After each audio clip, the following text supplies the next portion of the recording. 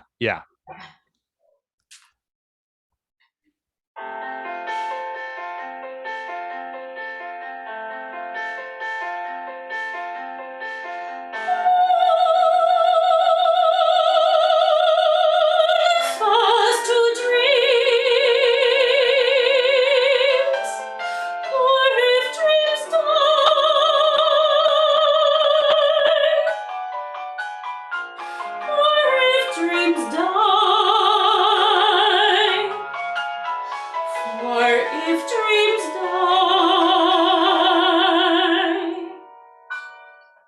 Yes. How did that feel? It felt good. And Yeah, it felt good. Thinking about it even was just really helpful. Yeah, I know as a singer, we're always thinking about sort of like, the technical things and sort of Yes. as I'm moving through. But thinking about sort of that kinesthetic, what's happening with the tone and moving and keeping actually it keeps us much more engaged too, Yes. vocally. Yeah. There's one spot there for If Dreams Die. This is measure 7. Okay.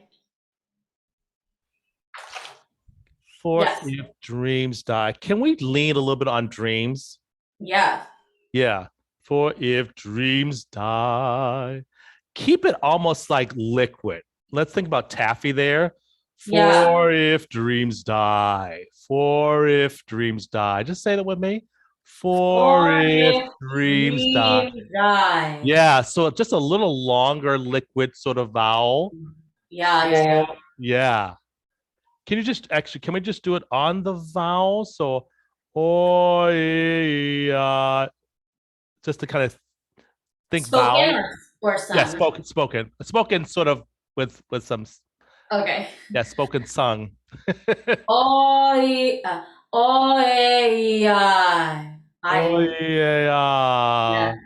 Oh yeah. Yeah.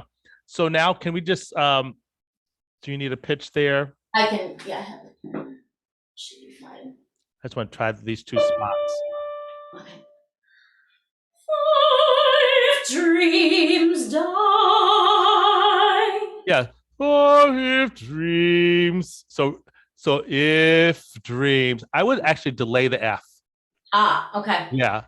For If Dreams Die. Put the F on right before dreams. For if dreams die. Yeah. Next one. For if I got it. For if dreams die. Yeah. Because it keeps the fluidity there. Once we put the F on, it starts to sort of, eat away at our vowel. Can we try one more time, those 2? Yeah.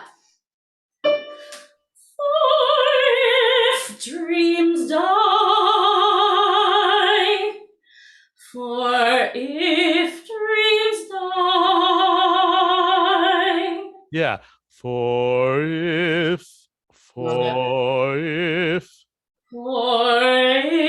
dreams die. Yes. How'd that feel? Good. It was, much more connected. I see now that I was kind of chopping a bit there. Just a little bit, and we were losing some of that sort of legatissimo. I remember Bergonzi having a masterclass with him when I was a student at Boston University. So he was all about legatissimo, keeping everything very connected. Yes. I liquefied. Yeah. I'll sometimes say taffy, so we can sort of be pliable. Yeah. Can we now, let's go just a little bit on to the next one. Life is a broken wing. So we have this odd tempo going back to our tempo and then our cello rondo and crescendo. Can we do this section? If you can just do it a cappella if we can with give a pitch. Okay. Just do a measure 11 up into 15. Well, which is a rest. Okay. So this time, we have this sort of, again, a little bit like life is a pro. So we're going to just allow just a little bit more vowel time. Okay. Yeah. So the consonant's going to be quick and out of the way. Gotcha. Okay.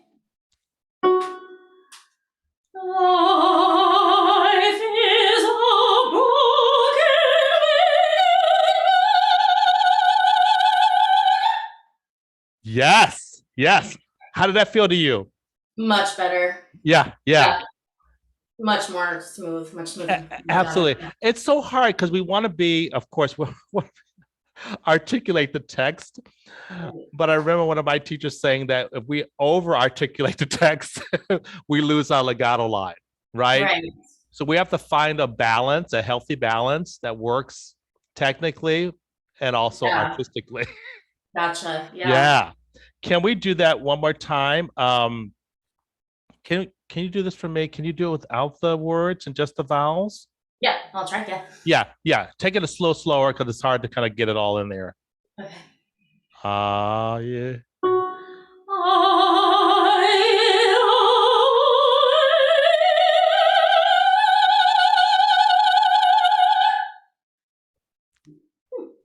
Yeah. Oh, good. See how easy that is? I always talk about this in some of my students while I'm teaching is sort of a vowel harmony. So if we can sort of align the vowels without all the words and sort of, the other consonants around it and get the vowels in alignment, then it makes it much more easy. It's an easier process, right? Can we try that one more time just with the vowels? Yep. Live.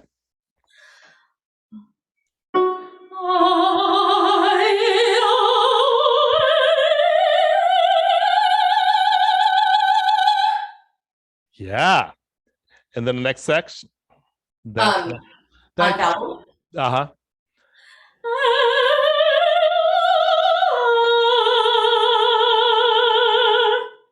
Good. All right. Can we take it from the beginning? Yeah. Yeah. So that's some of the work. I mean, of course, we can't do the whole song that way, but adding a couple of those things that we just did today will actually help this sort of a little bit more for you. You've already know the song. You're already really well versed there. But in terms of getting more of sort of then you could actually play more with the interpretation. Right. Yeah. So even at the beginning, let's just talk a little bit about the interpretation. If we were to have 3 adjectives or 3 modes or 3 moods, I should say, throughout this piece, so would the first one be optimistic? Would it be hopeful? Would it be joyful? Or would it be, what's the beginning? I almost feel like urging. I would go with hopeful, and the second one maybe determined. Okay, so where would the second hold, but the first hold, I think I'm thinking more hopeful. Okay, so hopeful will be the first hold, and then determined would be the second one. Measure 16. Yeah. Okay, and then we go into life is a barren field. Is a barren field frozen? Yeah. What would that be? What's going on there dramatically, emotionally? That is like letting go there. Just letting go, both vocally and kind of not letting go of hope, but of a pain, letting the pain out, expressing the pain. Expressing pain. So if we would put that into one word, so it'd be abandonment, would we be sort of just we already have determined. Yeah. So let's see. Almost cathartic, is that? Cathartic, yep. Yeah. We can use that. It's not exactly what I'd be looking for, but it's no. Yeah. Because what's going on there in terms of like the barren, life is a barren field, frozen. Right. So we have now the height of pitch here on life. Yes. And then the beginning of frozen is on that high A, right? So, and then we have got a life is so that's very interesting. Life, almost like being broken, right? Yeah. Is a barren field. We know what barren feels. We can actually visualize what that looks like, right? Life, and you have the G, and it's a barren field frozen. Then you have the lower pitch there. So giving you that sort of, we can bring that out a little bit more. Yeah. Yeah? Yeah. So this is when I think, and I love, of course, all type of song, right? In terms of genres. But I think that, in terms of singing, there's a little bit of, especially with art song too, and there's a little bit of that dramatic. Sometimes we think about art song being so overly precious. Right. Yeah, and it's okay. I mean, there's artistic, license and interpretation there. But I think we could still have preciousness, but we could also have sort of just like dramatic, sort of just like tearing forth, right? Yeah. And so that you can allow your voice to speak more, dramatically, especially on life as a barren. You're going to give a little more B on there. Barren life. And we could give more F on that last. Yes, yeah. Really serve it to them. Okay. Yeah. Because we could actually really, I think, in terms of the next generation, the 21st century, and really enticing audiences to art song, is really bringing all the colors, all the things that we can sort of mix up to bring more sort of energy toward the performances as well. Yeah. That's just my thoughts. Absolutely. Yeah. They're helpful. Yeah. Yeah. So let's try the whole. Do we have time? Yeah, the whole thing. I'm gonna check. Okay. Yeah, let me just check with Blair. Is it okay? Sorry, I had to get over and unmute myself. No, that's all right. We have 5 minutes. 5 minutes. Okay, perfect. So let's do the whole thing, Shauna, and then we'll just do a sort of debriefing and seeing how that felt for you moving through. Feel free to use your body as your expressive self vocally. It's okay, sort of the use of gesture. Hold fast to dreams, for if dreams die. Yeah.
Brava. How did that feel, Shauna? I definitely felt like I was just engaged more overall with everything. Body, mind, everything. Just kind of freer. Yeah, freer. More expansive, bringing your whole self versus lyrics up to the performance. And you can adjust it, right now, of course, everything was sort of like you're sort of just wanting trying different things. But as you sort of look at yourself in terms of practicing in the mirror or something like that, using gesture as a way of expressing the text too. So that one of my teachers would say, make sure that your gestures are speaking to what you want to express versus just, sing or move there. No, you are doing that. I mean, you are doing overly, but just being more specific on when you want to use gesture to amplify the text. but I thought that was so well produced. We heard text. We heard more text actually. Oh, good. Yeah. How did it feel to you? It felt really good. I was definitely, the connection, the legato was actually helping me express, Yeah. right? Yeah. Instead of being worried about really crisp diction, English diction, right? Yeah. Yeah. I mean, here's where the diction is sort of like, it's key to sort of have crisp diction, but I think if it's sort of connected to the intentionality of the word, Yeah. versus like, okay, this is what John Moriarty said in the diction, Yes. so we know those rules apply, which is awesome. We need those. We need them all. But in a certain way, we have to sort of interpret them and how they work for us. But does this feel more natural? Mm-hmm. Yeah, because that's what we want to do. We want to have more organic, sort of natural sort of expression there too.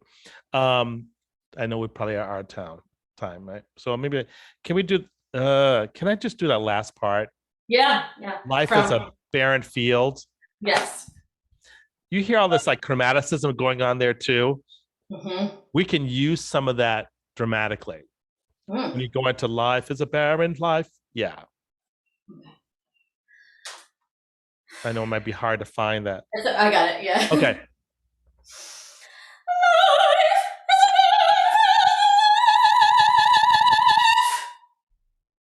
Is a barren field, frozen. This is the fro. Frozen.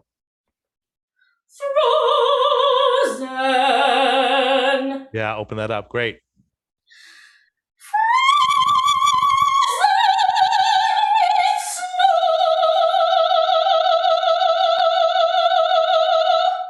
Yes. So I just did a little adjustment there on the fro, just to open it up a little. Yeah. Fro instead of fro. Yeah. Yep. Okay. You do it one more time. Yep. For just right there, or the whole thing. Life. One more time in that 22 life. Okay. Then we'll stop.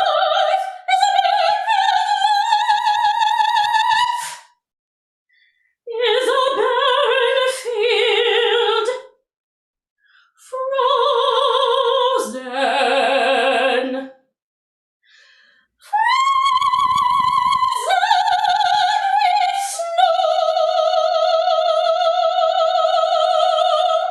Excellent. Yes, that's it. Just a minor sort of adjustment there, just a mental there on the vowel that just really opens up the sound. Yes. And the resonance. Yeah. This has been just, oh my gosh, what a wonderful presentation. What a wonderful singer, Shauna, you are. Thank you so much. Thank you. Any questions? No, I just really, really appreciate the opportunity. The song I think is just so beautiful. So yeah, it is. And it's so funny. We think about, the couple of pages we have to sing, but there's so much happening. So keep exploring the three sort of things that you thought about: hopeful, determined, or sort of cathartic, or abandonment, or sort of bold, or just keep on. And those might change for you as you keep on singing this piece, but it gives it sort of more dimension. Yes. Yeah. So thank you, and the best to you. Thank you so much for singing this morning. Take care. Thank you, Shauna. You sounded fantastic. And thank you, Dr. so Stevens. Thank you, Dr. Stevens. She's actually going to be singing that for us on a concert this evening. So it's so nice to get a preview, and you help get her exactly where she wants to be, or will need to be. So awesome. Thank you. Enjoy, Shauna. Best to you on your performance tonight, too. So next up, we have Camille Nichols. Hello, can you hear me? Oh, Camille, yes. My name is Camille Nicholas. I will be singing for you There Is No Song by Leslie Adams. Wonderful. Thank you.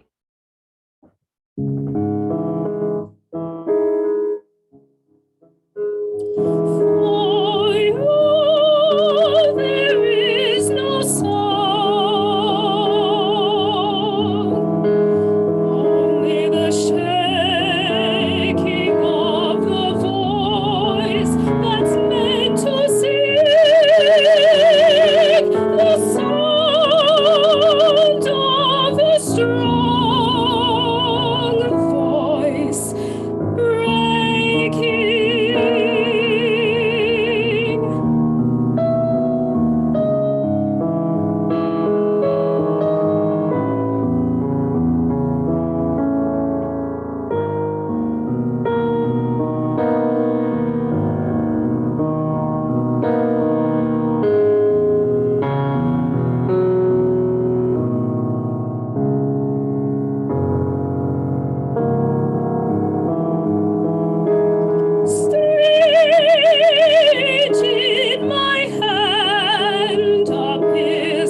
the spoken.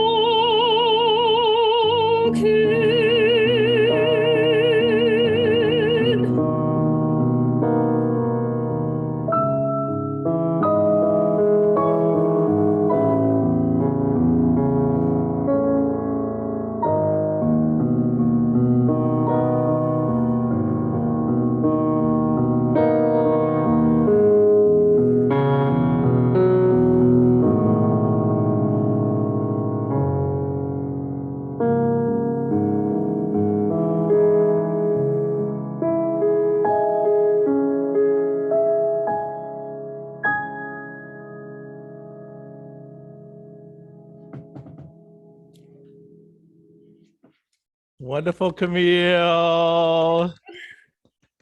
Oh my goodness, what expressive voice and your singing and your attention to the details of Leslie Adams' work. And also I love your vocal timbre, just the sort of the lusciousness of your sound. Thank you. And the wonderful vowel, the sort of balance into the chiaroscuro, right? The light and dark, and sort of making sort of those meld into one. It's beautiful. Thank Beautiful. you. Is that as a recording? Is that? Are you playing that? No, I did not. Okay. Accompanist, yeah. Oh, okay. Accompanist. I thought it was like, well, maybe she had someone record the. That's a beautiful. I mean, that's sometimes some of the, Yes. Yes. That sounds really sort of like you did it, or somewhat you had someone hired a collaborative pianist to play it for you. Mm-hmm. Yeah. I'm glad this one was good. Yeah, this one was definitely good. And I'm so thankful that they do have Accompanist has sort of loaded so much more African American rep too. Yes. And so that we have an opportunity to sort of explore this canon as well. Mm-hmm. I was going to ask you a little bit, sort of some questions. That have you sung this before? I just found out about it earlier this year. So Okay.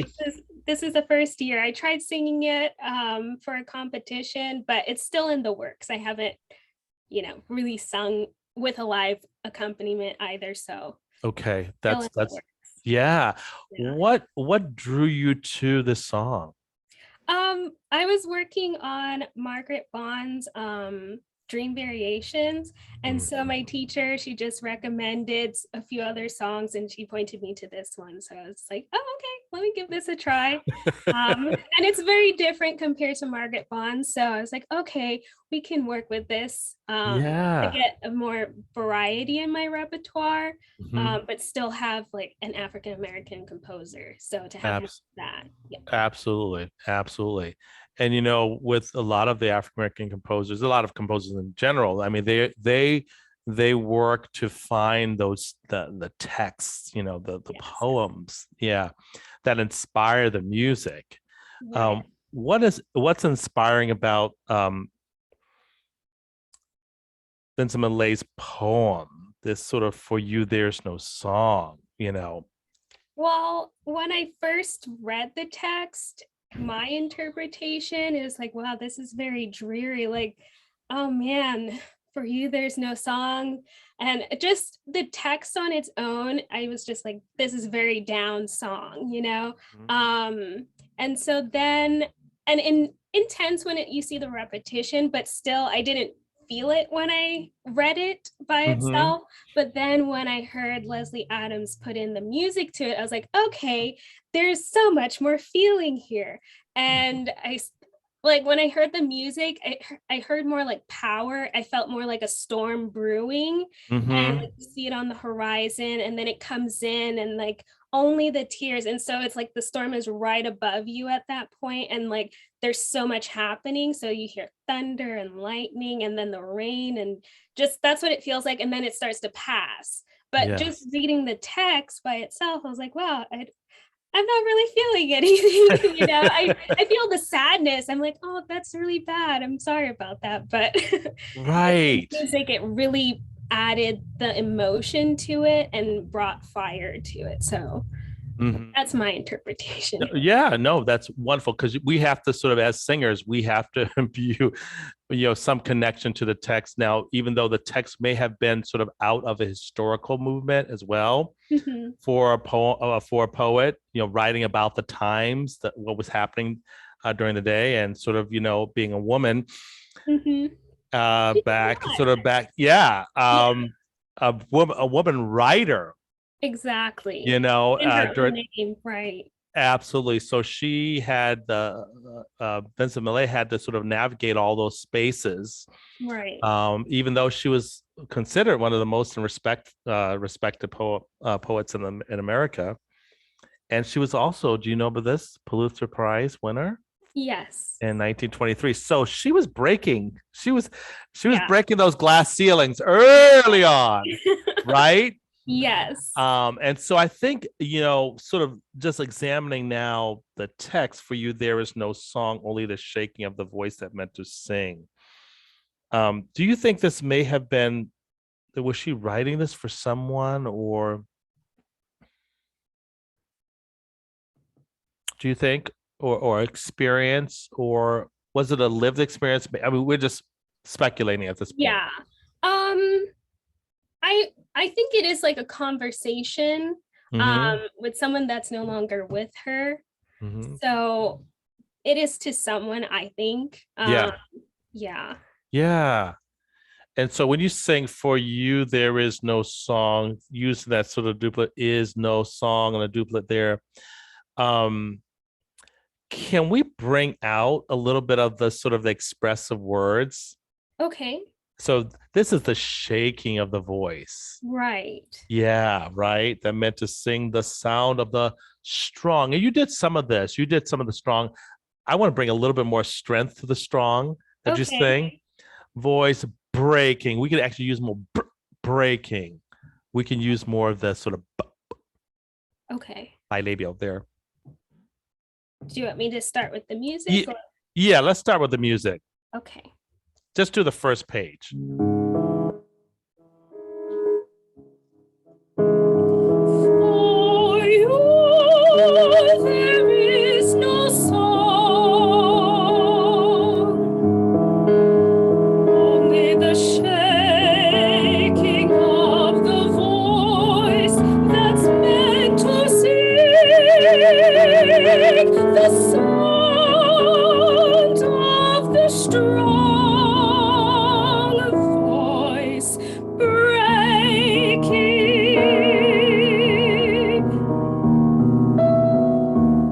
How did that feel? Round and spacious. Yes, round and spacious, and that's exactly what we want. Round and spacious there. Yeah.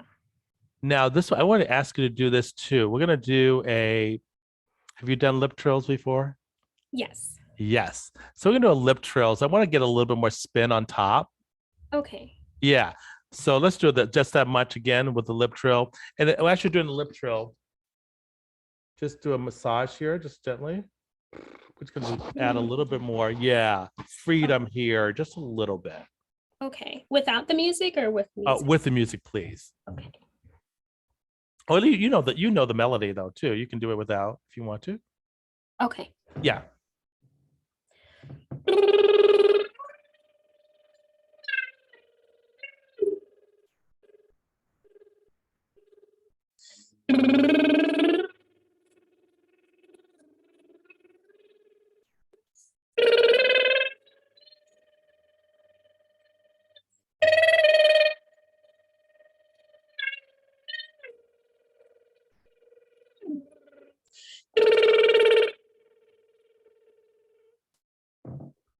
Yeah. How did that feel?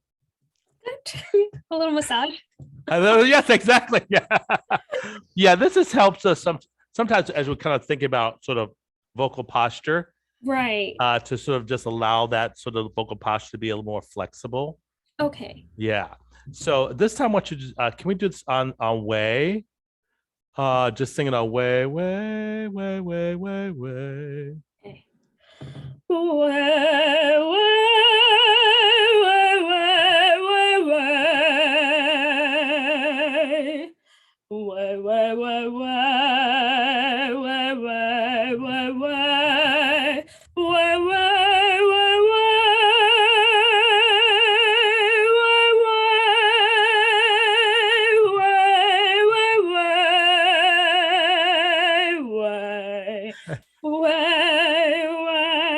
I think you took my key, right? Okay. You do this now with the actually accompanist. Okay. So think about way being a little bit brighter. Way.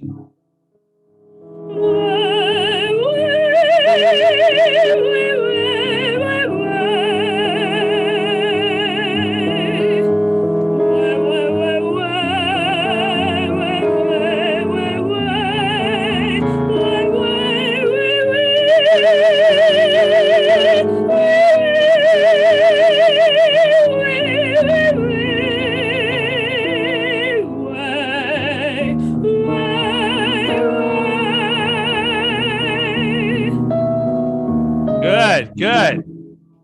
So on the way, so say way for me. Way. Way. That's the way I want. Rather way. Way. Okay. Yeah. Way. Okay.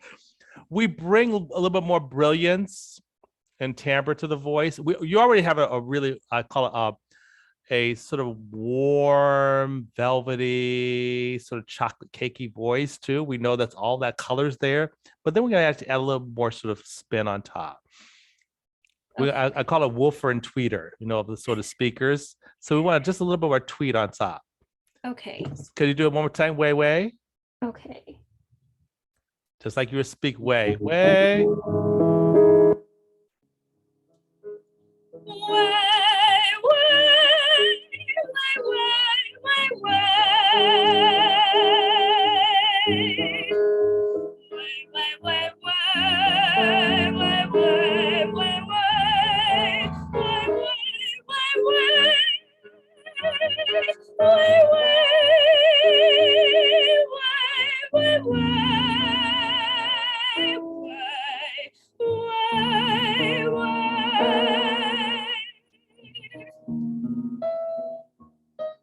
Yes, Camille. Now I know that probably feels a little bit foreign, a little bit. Yeah. Does it feel? Yes. Does it feel sort of like really uncomfortable? No, it's just different. I'm trying to make sure it sounds round. So this is the opposite, at least to me. Yeah. So we always need always need the backspace. We always need the round space. Mm-hmm. But we just bring it sort of a little bit more forward sound there too. Okay. Not nasal, but just forward sort of. And so this is one of the ways sort of going through on way. You can do a may too. Okay. Just to bring a little bit more sort of color into the front of the sound too. Okay. Yeah. And you can also think about this too. Can you do this here? So you don't have to open as wide a space. Okay. Way. Good. Now do an open one. Do a way. Now do more conversational. Okay. Yeah. Awesome. Now can we do this? I want to do alternation. Okay. So we're gonna do the way with sort of we're gonna just guide our sort of lips here with a finger here. Okay. And then so for you there is no song. Let's do for you there is no song. Can we do 1, 2, 3, 4? Can we do 4-bar phrases pretty much? So you get the switch off. We'll start with way. Okay. And then you're gonna go to text in the way position though. You know what I mean? So we're gonna start the way just to kind of get the space. Right. Yeah. And then go back and forth to text. Okay. At what word should I switch back to text? So for you, there is no song, only the shaking of the voice that meant to sing. And then go back to way on the sound of the strong voice breaking. Okay. I can guide you if you want me to. Okay, yeah. Okay. I'll guide you. So the first thing is going to be on way. Okay. We'll do the whole song. This is just to kind of line everything up in terms of the vocal timbre. Okay.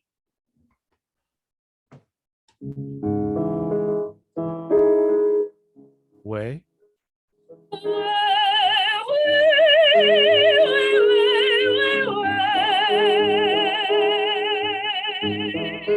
Next. The shaking of the voice that's meant to sing.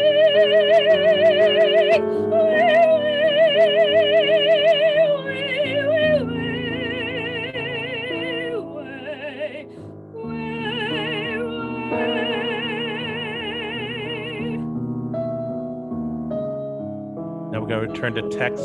Strange.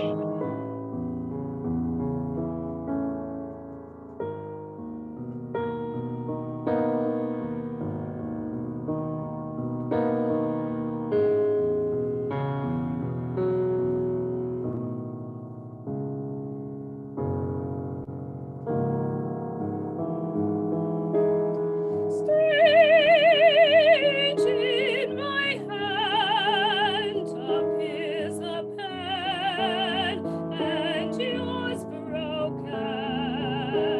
Way. Way.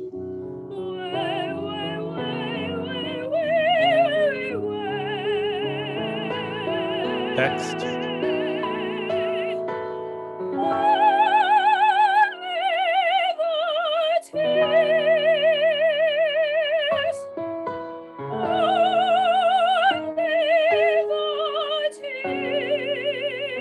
Way.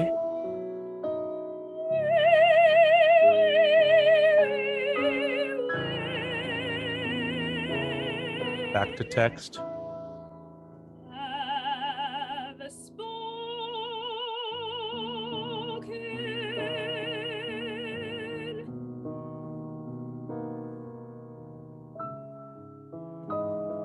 Wonderful. Yes. Okay, let's sort of chat a little bit. So how did that feel? Different. Okay. Yeah, lighter, I think, higher. Lighter and higher. Yeah, Brighter. indeed, yes. Getting all those partials of sounds. Yes. So it felt different. Yeah. Did you notice any changes? You said you noticed sort of the sound was different. Is it different hearing the sound that you're making now? Do you hear more of your voice or less of your voice while Less. singing? Yes. I usually hear it back here, but now it's much more forward. Absolutely. So when you're in the concert hall, we hear more of your voice versus you hearing more of your voice. Okay. So, but it's really scary at first, Camille. I had to do the same change. I was singing because I was always listening to myself while I was singing. Right. And keeping everything back here. And one of my teachers said, well, why are you doing that? Because we're hearing less of you in the hall. You're hearing a lot of yourself. Yeah. I'm making sure. Am I in the right pitch? Okay. Absolutely. Yeah. Another thing you could do is cup your ears a little bit. So Okay. just gives you a little bit, but you're still singing out forward. Right.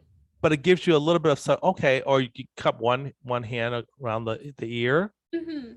So you can hear yourself a little bit, but not sort of bring the sound back Right. Okay. toward the back of the throat. Yeah.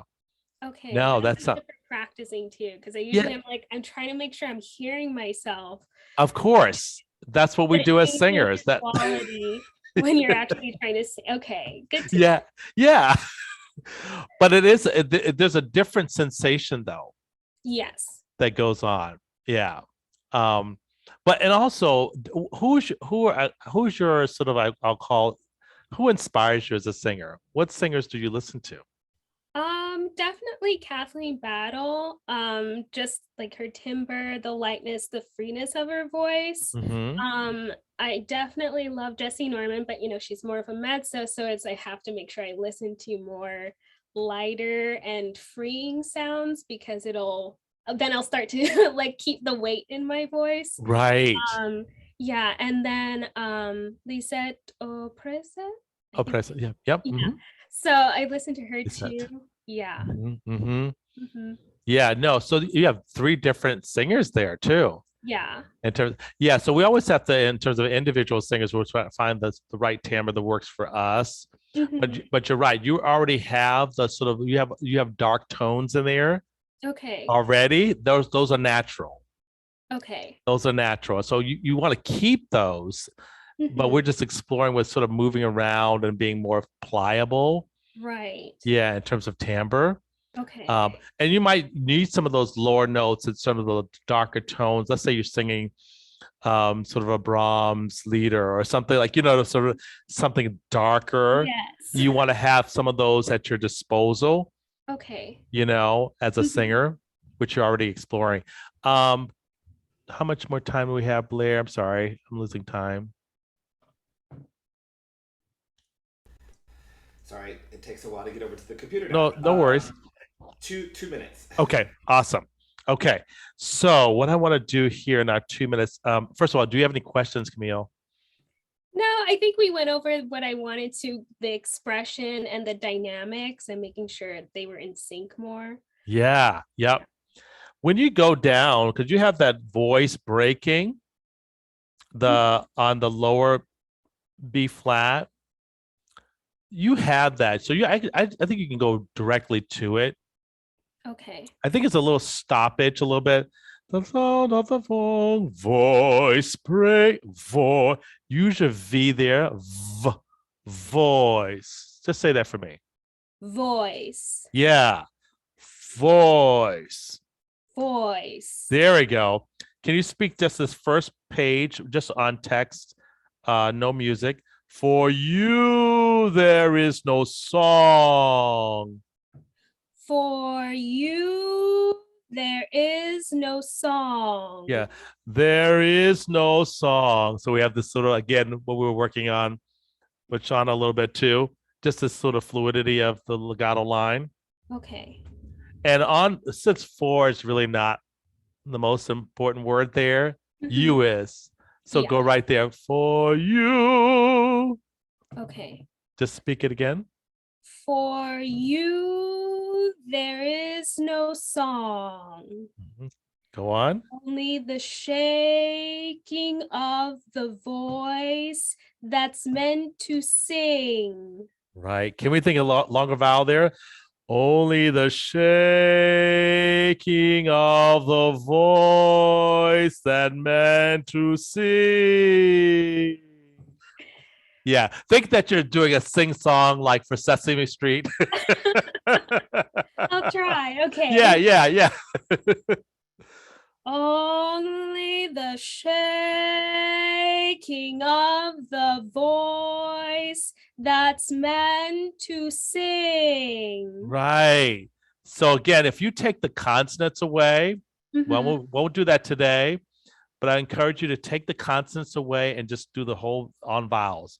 Okay. Oh yeah, oh. So you just so you can really hear where the vowels are. Okay.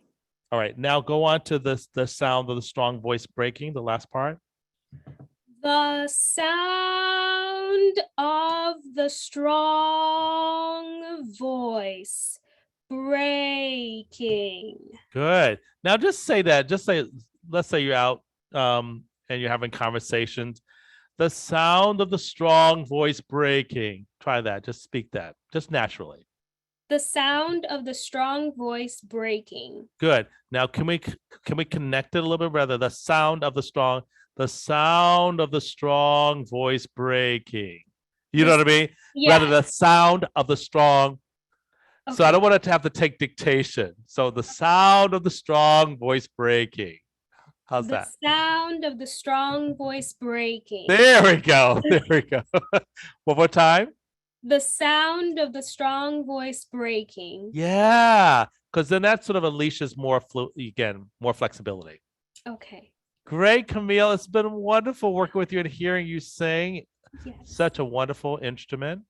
Thank you. And working with you. Yes, and I hope you will maybe come back next year. Hopefully I can be there. I want to be there. Yeah. In person in New York. That'd be awesome. Yes, I haven't been to New York in so long before the pandemic. Right. Yep. Camille, where are you? First of all, that was so lovely hearing you work with Dr. Stevens. Where are you located? I'm actually back in New York. Oh, you are in New York. Why are you here? Yeah, I still have to work though. So. Oh, okay. Yeah. Totally understand. Well, you sounded lovely. You look lovely. I love that dress, that color on you. Yes. I just have to interject because I knew Jessie. She would cringe if she knew she was called a mezzo. So her voice defies all of that. But I do know in her particularly her later years, it definitely came off mezzo-y, and she was performing a lot of mezzo repertoire. But right, that's right. That's what I was going to say to you too. Listen, Yes. No one sings Strauss like Jessie, and those. Oh, absolutely. Yeah, she was a mezzo, but she moved up the soprano, and she brought all that color from the mezzo. Yes, exactly. Yes. Yeah, remember her line when someone called her a mezzo, or are you a mezzo or a soprano? And she said the only thing, basically, pigeons are the only thing meant for a pigeonhole. So she refused to be classified in any type of fa at all. Okay. Please do not pigeonhole a singer. Yes. I felt like she was calling me from heaven to make sure that I said that today. Yes. I had to get that in there. Thank you. Okay, thank you, Camille. Really, truly lovely. And thank you, Dr. Stevens. It's so enlightening to hear you work with her. Okay, well, now it's here at Manhattan School of Music. So we have our final performers of the day, Paulette and Toshiko. You want to introduce yourselves? Hello, I am Paulette Coppin, and this is Toshiko Jones. Toshiko plays with me on numerous occasions. I'm so happy that we're able to be here today. So the song that I will be singing is a birthday song by Hall Johnson. I got this song years ago from my teacher, who has since passed on. She made sure that we had a lot of African American repertoire, and so the song definitely means a lot to me. It's out of print. As you can see by the version that you have, it is actually a handwritten manuscript, so I haven't been able to find it anywhere at all or any recordings of it, but I was able to find a reference to the song in a book about Hall Johnson's songs. Wow, yeah, because I was like looking, I was like, I don't have a copy of this. So wow, so it was never printed. Correct. Or if it was, it is now out of print. Out of print now. Okay, got it. Well, I look forward to hearing you, Paulette and Toshiko. My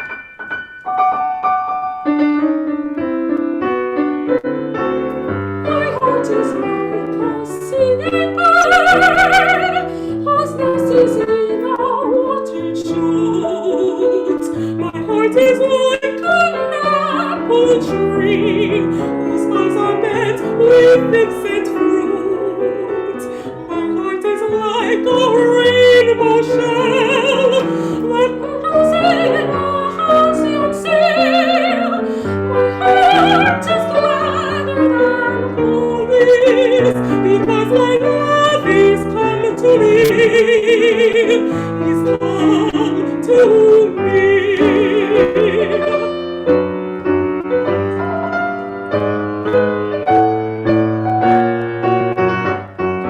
With me a days of silk and down, hang it with fine and costly dyes, carve it with dust and pomegranates, and peacocks with 100 eyes. Work it in gold and silver grain,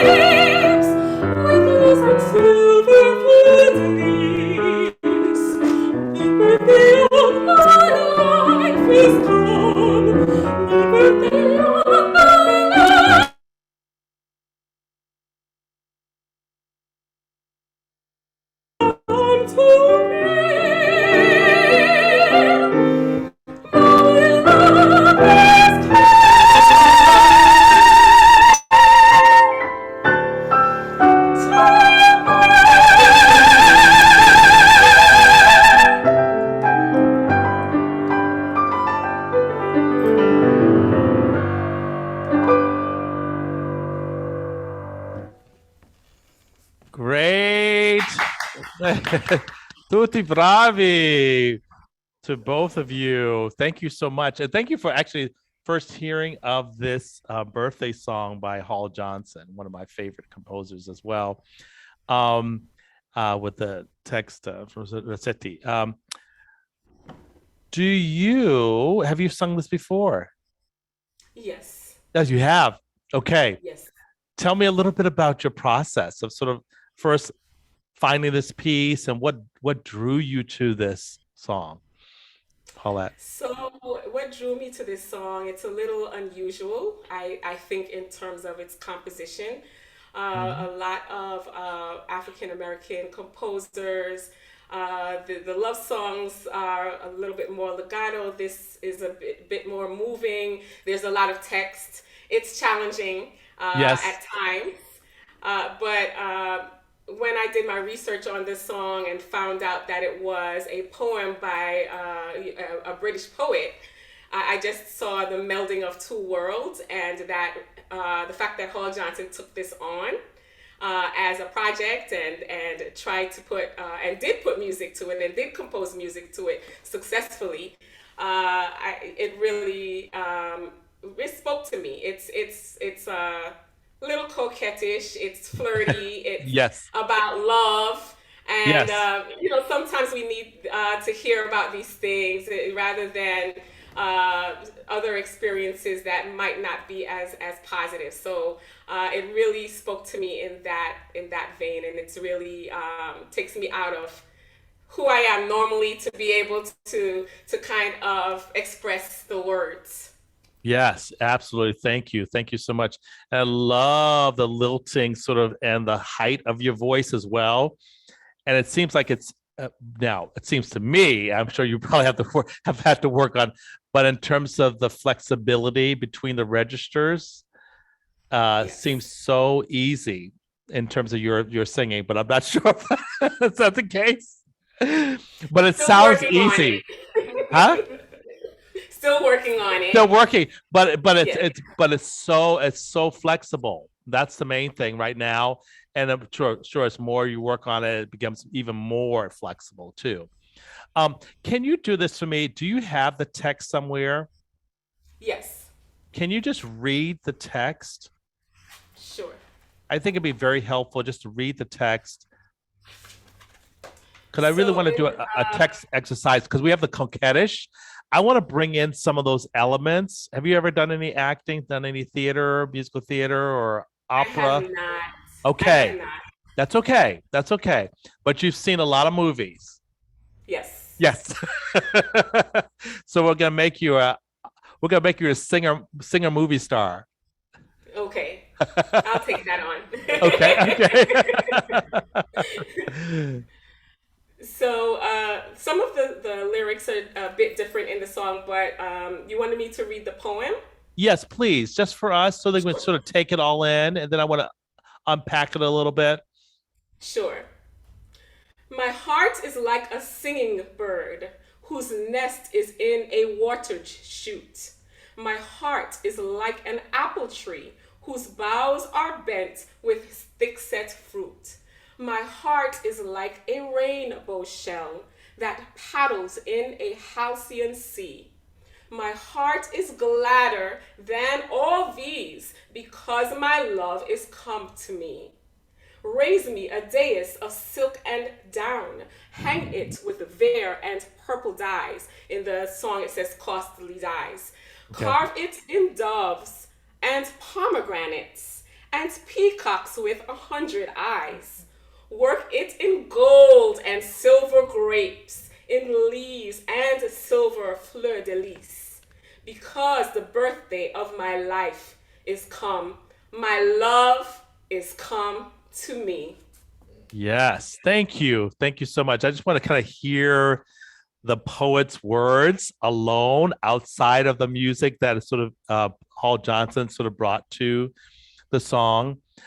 Have you sort of like spent time with those words without the music? I have.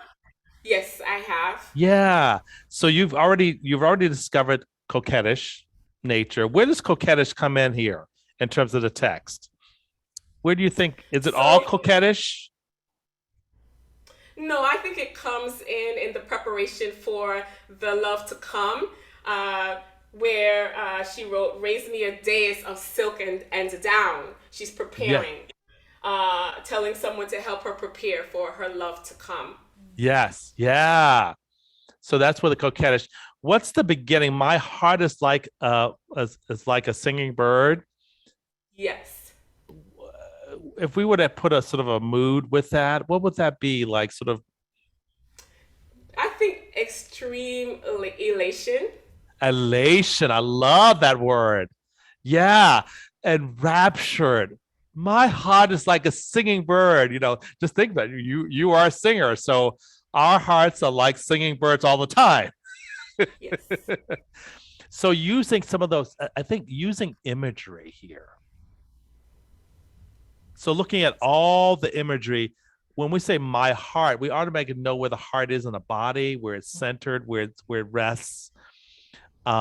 Singing birds, and then your second text is my heart is like an apple tree. Like an apple tree. Can you envision that while you're singing this? So almost like, this is why I was saying singing movie actor, right? We're going to visualize all those points of text in your performance. So my heart, even if you think about my heart or you see my heart, but you feel my heart, is like a singing bird, right? And then my heart is like an apple tree. An apple tree.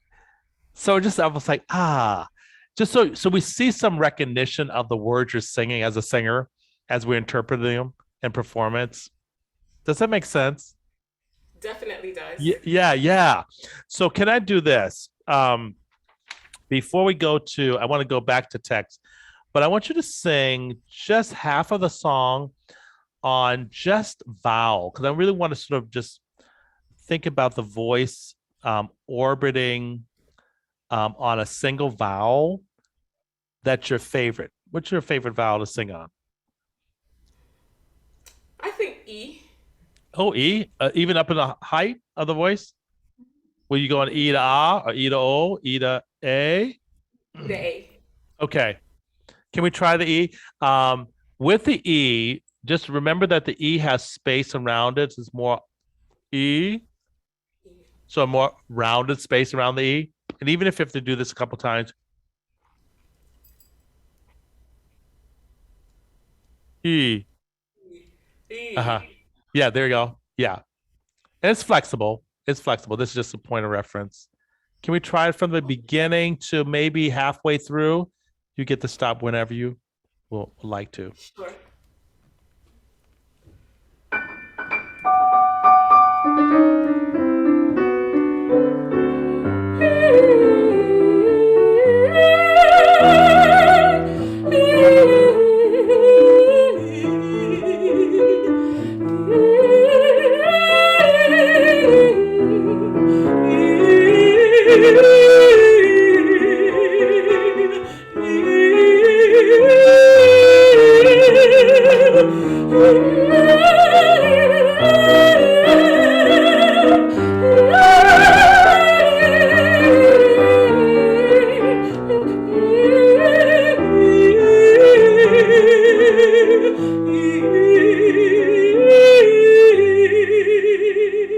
Great. How did that feel?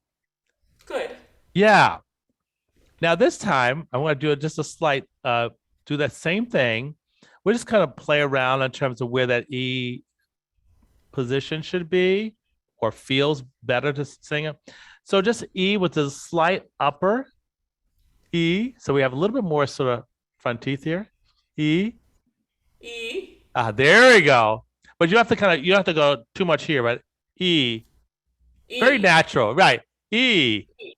E. Rather E, but E. E. Now we're gonna open it up a little bit more. Yeah. So it has I think more sort of I call it rounder space inside, but not so much on the lips. E. We should see still E. E. There we go. There we go. Can you try one more time? That much?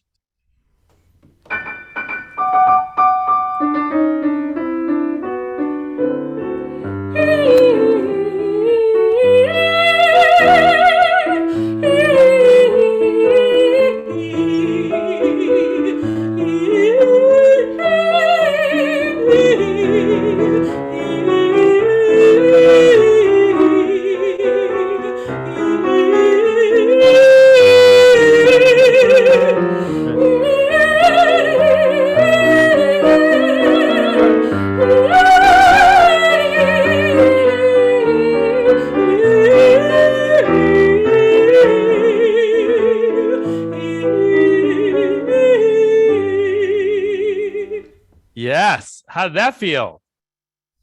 Really good. Yeah. Did it feel better than the first one? Yes. Yes. What was Yeah. different? Much more relaxed. Absolutely. So we're going for like the really relaxed, let's say easy.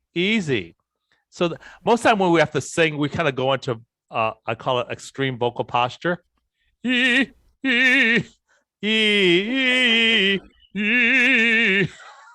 Guilty as charged. Well, hey, I'm a singer. I can speak the truth. Yeah, no, it happens to all of us. And sometimes I have to remind myself too. It's like, okay, there's some things we have to do as singers. I mean, to kind of make, beautiful sounds, right? But most of the time we sort of overly produce them. So yes. I've been eating away at my own sort of, I call my own stuff to make it a much more sort of a much more natural process. Yeah. Try to find a happy medium. That's right. So now as you're singing this, let's do this now on the words. Okay. Now, so we talked about a little bit about the text, and I want to bring in sort of coquettish, the elation of your when you sing "My Heart is Like a Singing Bird" and all on and so forth. Let's do a whole performance, and we'll bring the coquettish out. We'll bring the elation. Is there another third thing that we might need to explore, mood-wise, emotion? This is a very also in terms of text, right? It's not everyday text, right? It's not our natural colloquial sort of self. So this is back 19th century. So how do we bring a 21st century refresh here? What do we have to do now to bring this again? Some of the things that we talked about already, but what do you think you need to sort of to bring it to another level? Let's say you're going into a high school and you're talking about classical singing and how you came to classical singing, and you may read this poem, and then how would you interpret and perform this for engaging the 21st century audience? That's a big question, I know. So everyone has a birthday. There we go. To remember their best birthday or their best celebration, and to just imagine that the poet, when she wrote this, she was writing about maybe she hadn't seen her love for a long time. At those times, the men went away, maybe on long journeys, and came back. So seeing a person, or even relating this to seeing a person that you haven't seen in a really long time. So, everybody watches on social media the parent that was away in the military that comes back, and how that child's face lights up. So I think that kind of would have those high school students relate to the song a bit more. Wonderful. Oh my goodness, that was great. Because also, as you're educating or bringing the audience or engaging the audience with the story you just shared with us about, everyone has a birthday, everyone has those remembrances, right? Maybe different, it all depends on where you are, but like everyone has a birthday. And so just the relatability of the text of this 19th century text, bringing it forth to the 21st century. And as we have to do, I think it's always nice, especially on a text that may not be familiar or may not be in your native tongue, meaning, in terms of your experience, sharing something with the audience before you perform it. Because then they're sort of more engaged, because you're engaging them even further with a story that's, like, again, relatable. Yeah, I agree. I hadn't thought about that before. Yeah. I've done some of the artist residencies of some of the high schools, and also opera companies and things like that. So when we bring our artists in, there's an opportunity for us to break it down a little bit, to make it sort of palatable. So when they go to see the opera, the performance, they're more engaged because they know more about it. So this is awesome. So now we just said that. Can we sing it?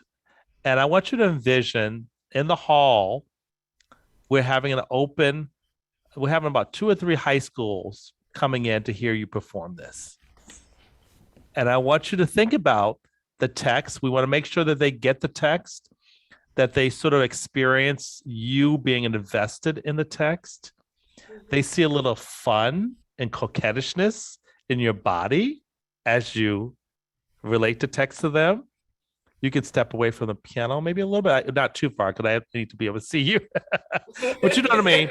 You could free yourself up a little bit, and really respond to Toshiko playing too, some of her melodies too. You can actually have more of a collaborative sort of playing as well. Okay. Yeah. And I know we're putting this all out there. It's not have to be perfect, but we're just exploring these ideas. So let's start from the beginning, the whole thing.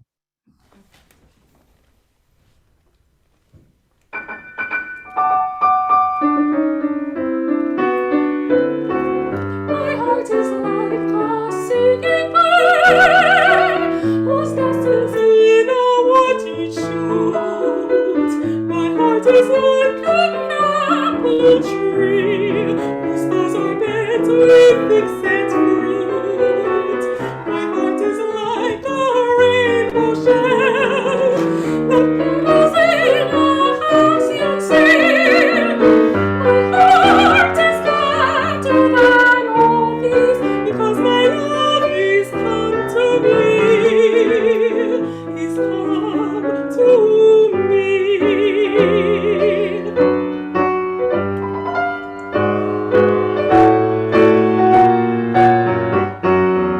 Raise me a dais of silk and down, hide it with fair and costly dyes, carve it with doves and pomegranates, and peacocks with 100 eyes.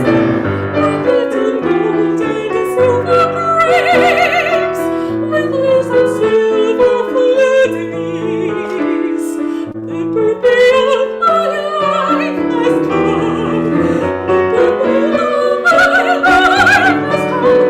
My love has come to me. My love has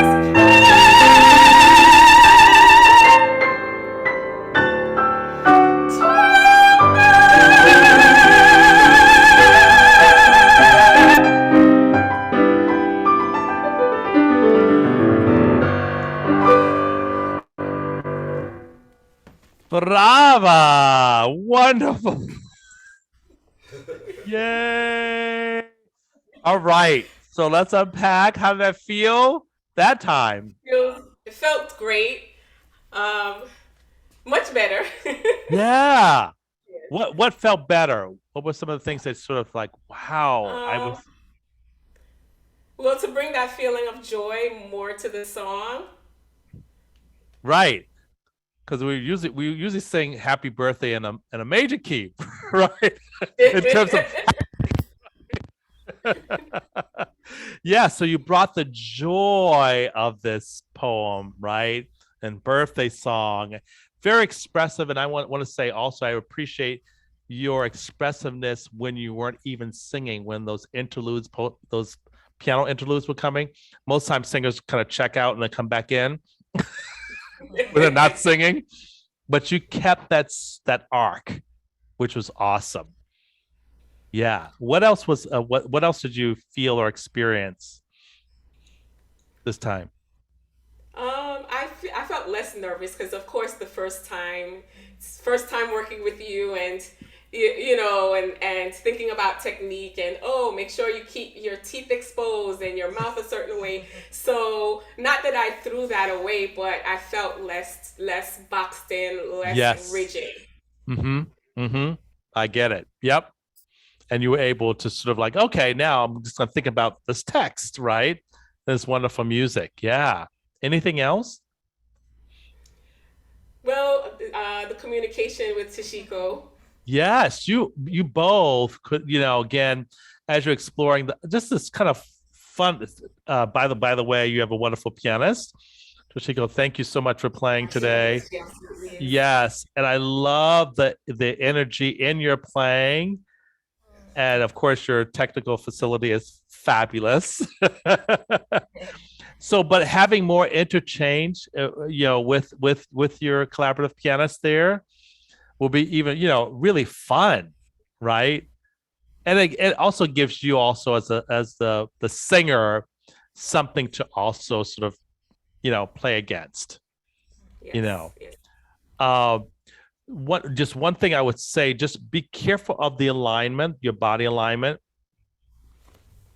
Yeah. So as you're kind of, you can relax a little bit, but try not to sort of stay in the sort of you know what I mean? You probably have heard of this, right? Yes.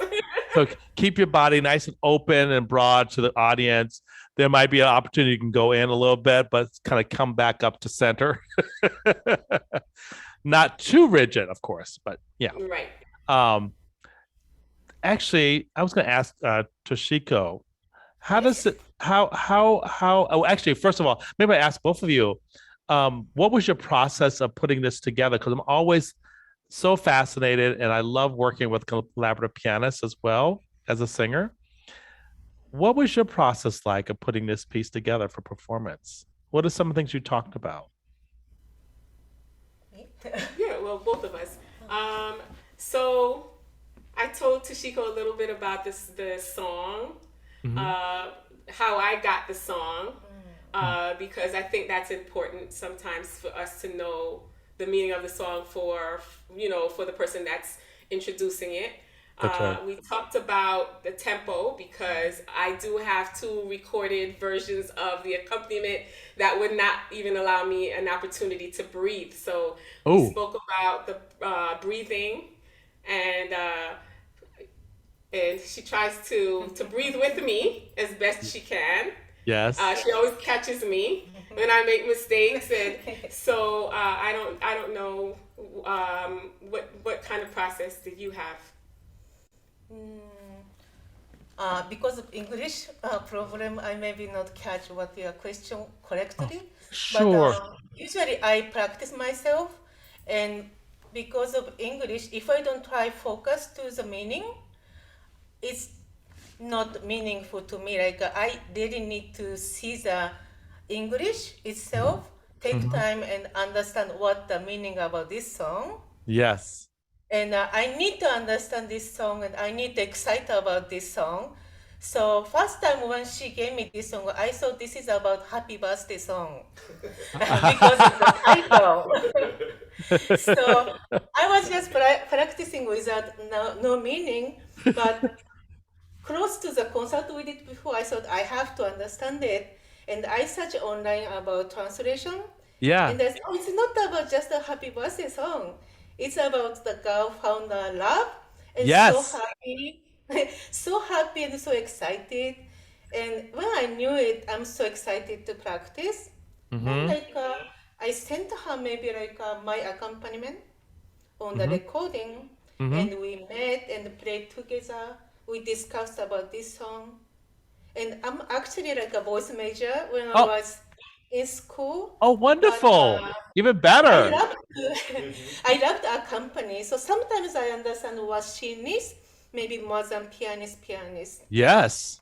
Also, I love to the position as a accompanist more than main pianist or singer. I find the joy to support each other with main performer. So this is my process. Yes, thank you. I hope by accompany, I wanna make my partner to be more bright. Yes. Yes. I think that companies can do it sometimes. Oh, absolutely. And it seems like you both have a wonderful working relationship as well. You work together on other performances as well, right? Yes. Yeah. And what's the? Can you play just one thing? One of the happy sort of sounding moments in the piece? Could you just play like, is it at the beginning? So what's the happiest part? Of this song? Yeah. Yeah. Mm, Harmonically, melodically. there are many spots I like. Yeah, you do. You do have a. That's why I wanted to ask this question, because that will give you also, Paulette, some sort of, because knowing where those happy spots are. You're already doing but you could actually respond to more of those. Can you just play one of those? Okay. Are they?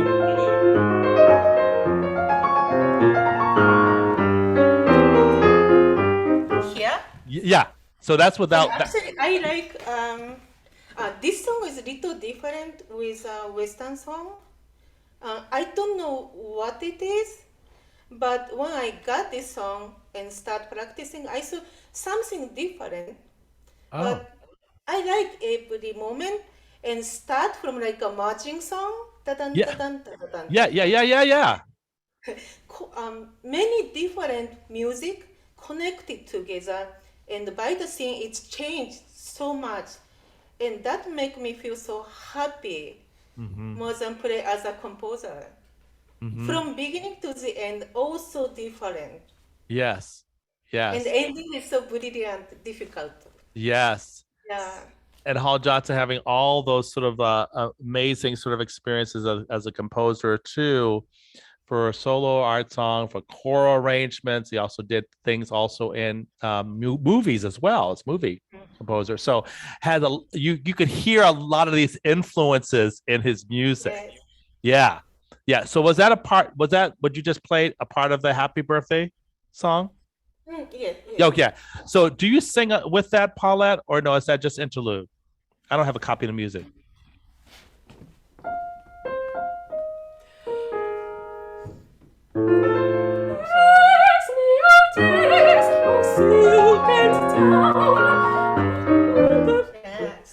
That's all right. No, I was asking Paulette, is that one of the spots where it's an interlude? Do you sing with that? Yeah, I sing with that. Okay, and then Toshiko, did you play? Was that an interlude that you played without Paulette singing? That was in between the two lines. Yeah, I'm trying to find an interlude that Paulette doesn't sing on. Okay, a place where I don't sing.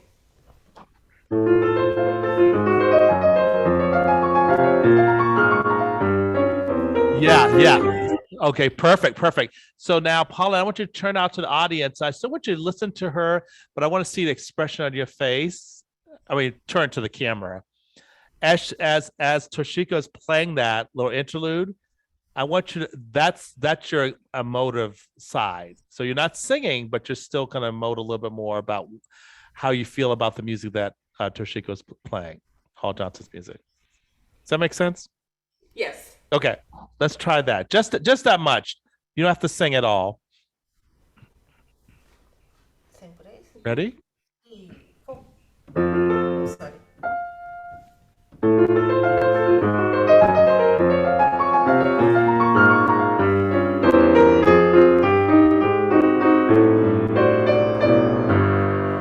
Yes. So is that your elative side? Are you what's this music doing to you, Paulette? What are you feeling about? Excitement. Excitement, yeah. And you can make that a little larger in terms of your kind of just really enjoy that. Can we do it one more time and make it larger, that so you're in a 300-seat theater and we want to see everything that you're doing.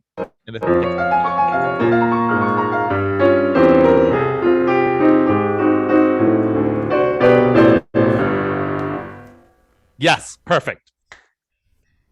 Yes.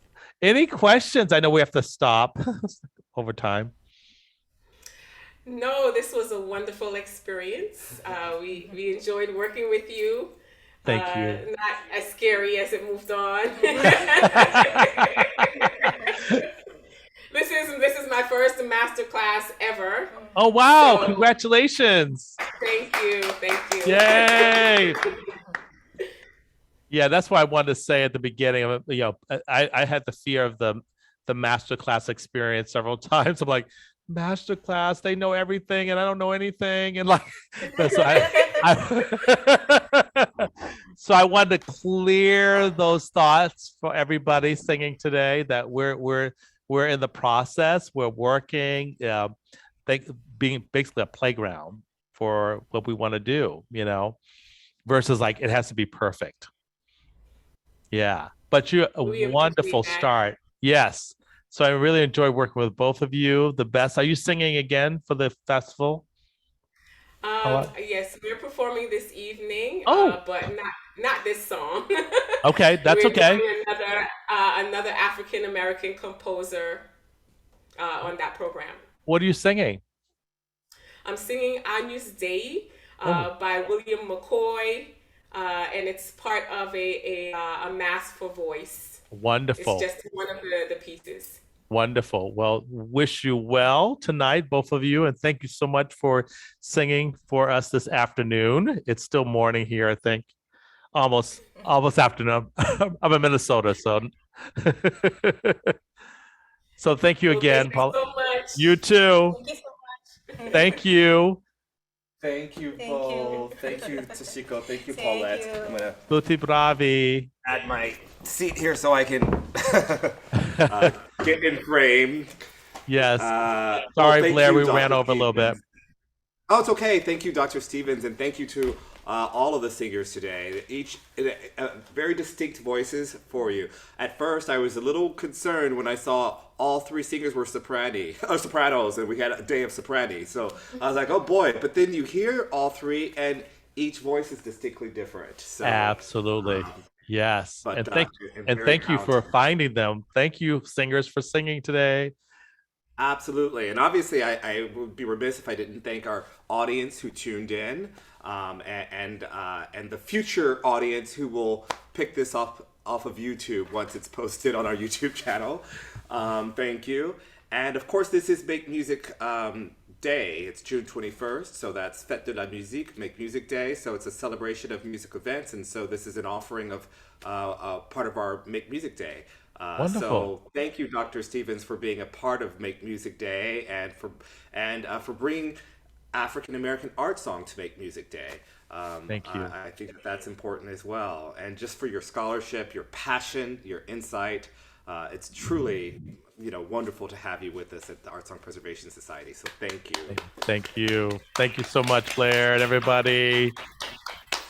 And with that, if you are local, I invite you to, first of all, if you're not local in wherever you are in the world, I invite you to tune in this afternoon at 3 p.m. Eastern for our Ukrainian art song. It won't be a masterclass. This will be a talk. It'll be about an hour long, but there will be musical samples. So you get to hear music. It's just not an hour of speaking.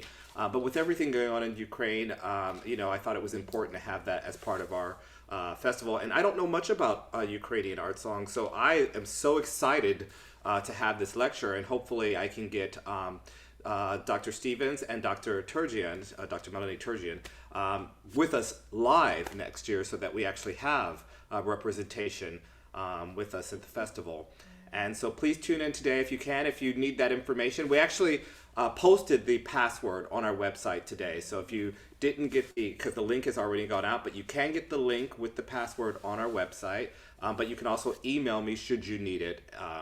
That's always a possibility as well. And then we still have masterclasses happening this week.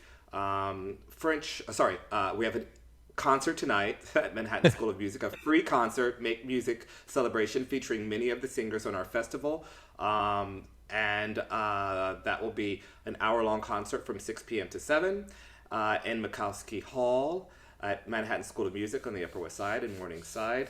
And then Wednesday, we have Italian art song in the morning at 11 a.m. with Thomas Morocco, who is actually on faculty here at MSM. And then he'll be teaching German art song in the afternoon at 3 p.m.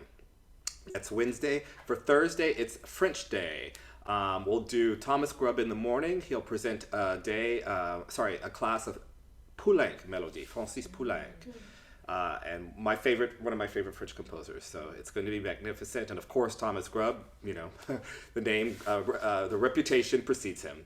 And his protege, Frank Dakin, will be teaching in the afternoon Debussy melody, so Claude Debussy songs. And then we'll end with two of my favorite artists, although really everyone on the program are my favorite artists. That's why I invite you all. But two that are just so skilled, particularly in this repertoire. In the morning at 11 a.m., we'll have Neil Seamer, who teaches a lot of successful singers on the operatic stage and Broadway, doing the Great American Songbook. Not American art song. I get, sometimes I'll put requests out for the Great American Songbook, and I get submissions for American contemporary art song, which is wonderful, but it's distinctly different. The Great American Songbook is a different tradition, and it's one of my favorites, and Neil is a master of it. And then in the afternoon, speaking of Jesse Norman, we have Jesse Norman's collaborative partner for over 20 years, the distinguished artist Mark Markham, who's a celebrated solo pianist as well as collaborative artist, to not only Miss Norman, but other new generation of stars like Janae Bridges, who's at the Met now. He was supposed to do a concert with Bryce Davis, who just recently not premiered at the Met, but yeah, she made her debut at the Met. And then they were supposed to do a recital for us, and it got canceled due to COVID. So I'm still trying to work that out between Rayanne and Mark. But he certainly is used to working with very high professionals, and he'll be doing a master class. He'll end the season with dramatic interpretation. So, and we're going to do our best to record all of these and get them posted for if you can't come. But obviously, it's always better to be there live. Okay, absolutely. Thank you all. Please enjoy the rest of your afternoon. And again, a wholehearted, genuine thanks to Dr. Stevens. Thank you, everyone. Yay. Yay. We did it virtually. We did it.